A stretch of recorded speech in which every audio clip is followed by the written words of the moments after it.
Hello friends, welcome back to my YouTube shorts. আমি ঘুম থেকে উঠে সোজা ব্রেকফাস্ট সেরে নিয়েছি। ব্রেকফাস্ট সেরে নিয়ে আমার একটু বাইরে বেরানো ছিল, আর বাইরে যা রোদ পড়েছে, উফ মাই গড!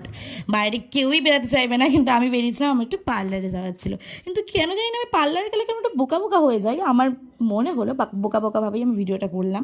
তারপরে আমি বাড়িতে এসে লাঞ্চটা স্কিপ করে নিয়েছিলাম। তারপরে আমি একটু শাওয়ার নিয়ে নিয়েছিলাম। শাওয়ার নিয়ে আমি ফ্রুট খাচ্ছিলাম, যেটা খেতে আমার ভালো লাগে অবভিয়াসলি।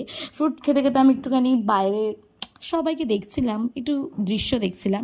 দেখার পরে আমার বিকেলবেলা একটু পড়াতে যাওয়া ছিল, তাই আমি একটু সোন পাপড়ি খেয়ে পড়াতে গিয়েছিলাম। পড়িয়ে টড়িয়ে এসে খুব গরম লাগছিল, একটু ফ্রুটি খেয়ে নিয়েছিলাম। আর ফ্রুটি খেতে খেতে আমি ফাজলামি মারছিলাম, যেটা আমি সচরাচর সবসময়ই করি। তারপরে বাড়িতে মা কিছুটা 5 স্টার পার্ক কিছু সামথিং এনেছিল, ওটাই আমি খেলাম। তারপর আমার মুখ চলতেই থাকে, তাই আমি একটা গোলাপ জামুন খেয়ে নিয়েছিলাম। এখানে আমার মায়ের সাথে একটা স্ক্যাম হবে, আমি আমার মাকে খাওয়াতে যাবো, কিন্তু মাকে আমি খাওয়াবো না, ওটা আমি পুরোটাই আমার মুখে পড়ে নেবো। তারপরে ডিনার